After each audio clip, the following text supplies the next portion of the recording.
Do you like zombie monsters and fucking guts and weird fucking creatures and creepy ass music? You probably want to see this movie. So, today was Turkey Day, and I filled up with a bunch of food and decided to go see the new Resident Evil movie. Welcome to Raccoon City.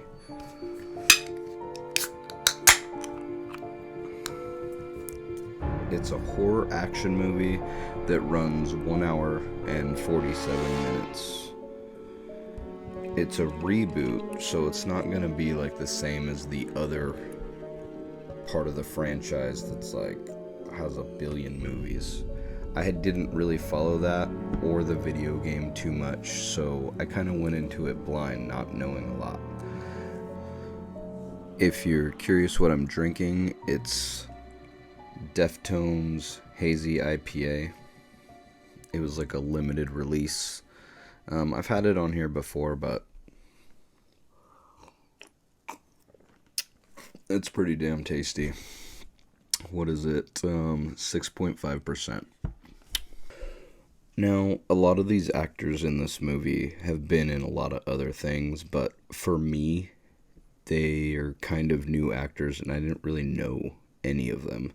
But they did a really good job, and the movie itself is set in, what was it, 1998, in the way that they took you back there was, I think, perfect, because I actually lived in 1998, so I had to deal with pagers and stuff like that, and I don't know, the way that it was filmed, it felt like a movie from 1998 to me.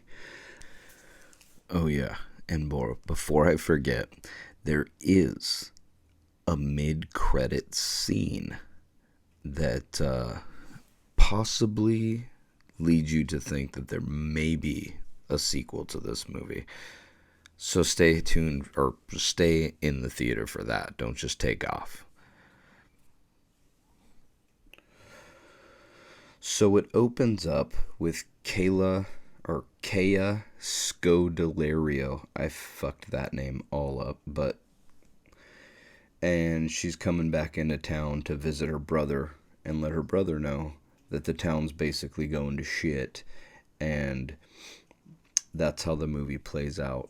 And this virus has gotten loose on the town and started changing the townspeople into like these weird zombie creature slash like monster things, but I would say they're most like zombies, and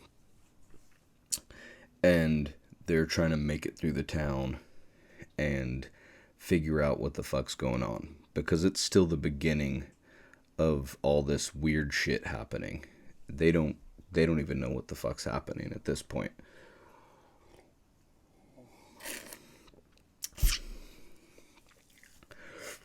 It is a horror action film, so there's a lot of like in your face type stuff. It is decently gory. I wouldn't say that it was recommended for children. If I had to score it on this, it would probably be somewhere between bloody and savage.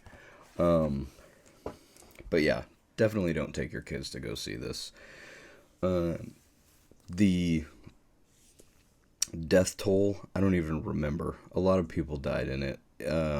But it did give you that creepy, eerie feeling throughout the entire movie, where there were some jump scares, but just the way the music played through it, it just like let you know that you were leading up to something else coming around the corner, and it just kind of kept you in suspense the entire time.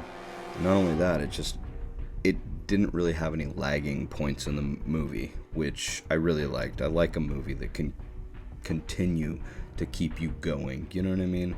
I didn't get bored with it at all. And it made you feel kind of claustrophobic and close. Like, I honestly felt there were parts of the movie where it was just like you were in there with it. So I like that. Like, if I feel like I'm in the movie and it's like right there in your face, they did a good job in my opinion. So, bottom line, this movie definitely was good. I would give it a what, 8 out of 10, and definitely go watch it. It was like a second Halloween for me during Thanksgiving. You know what I mean? I enjoyed it.